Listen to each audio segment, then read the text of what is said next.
How do we improve this country so that everybody has a decent standard of living? And how do we save the environment? And how do we deal with all of the race prejudice and the gender prejudice that exist? Can we as a nation do it? You damn well. We can do it. This is a great nation. We have a lot of extraordinarily good people here.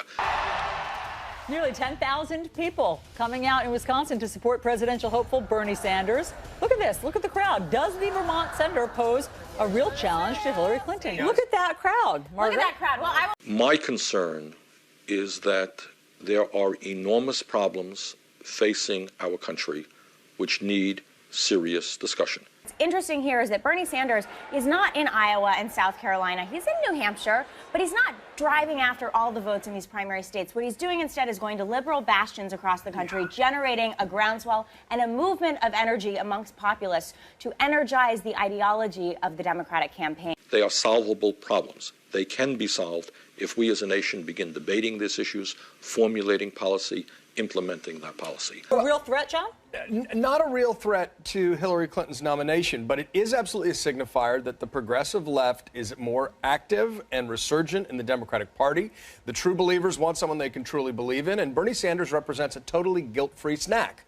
I am outraged, I am frustrated beyond belief that the most important issues facing America, the decline in the standard of living of working people.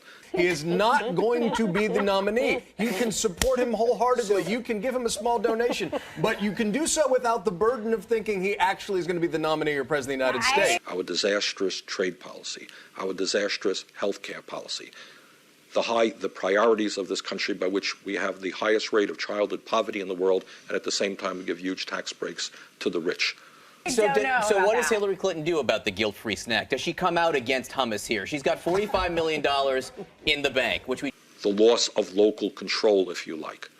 The fact that we're becoming less and less democratic in the sense that people have less and less control over their own lives. Just learned yesterday, fundraising. Does she spend any of that against Bernie Sanders? It's really hard, by the way, for the candidate who's running again on reforming campaign finance reform to have $45 million of hard dollars in the bank and then spend it against Bernie Sanders. Yeah. All of those issues need to be discussed. None of those issues in any substantive way are being discussed by the media. And what is happening is the media is throwing out to us every day the scandal of the day. That's just going to anger the troops even more. You do not want to stomp Uncle Fluffy to death. That is a dumb idea. The point is here...